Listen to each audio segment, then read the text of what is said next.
I'm going to show you how to create a channel on WhatsApp. How to create a channel on WhatsApp. So to create a channel on WhatsApp, you have to go to the update option, which I'm already there currently now. Then you click on these three dots at the top right corner of your phone. Then it brings out these options. Then you click on create channel. Then after doing that, it brings out this. Then you click on continue. Then you give the channel a name. So let's call this FIFA World Cup. World Cup. Then, if you have what you want to describe what your channel is all about, you can include that now or do that later. So just click on create channel. Then the channel is created.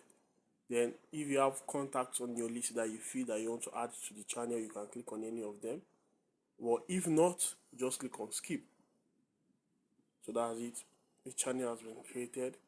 Then to like tweak every other thing about it, just click on that FIFA World Cup itself. Then you can see where you can share the link of the channel, just in case you want to give someone, so that someone can join the channel.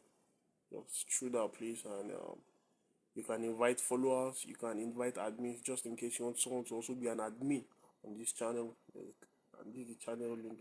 Just click on it. Then you can share the link and either send link via WhatsApp. Just the different options. And that was how to create a channel on WhatsApp. Thank you very much.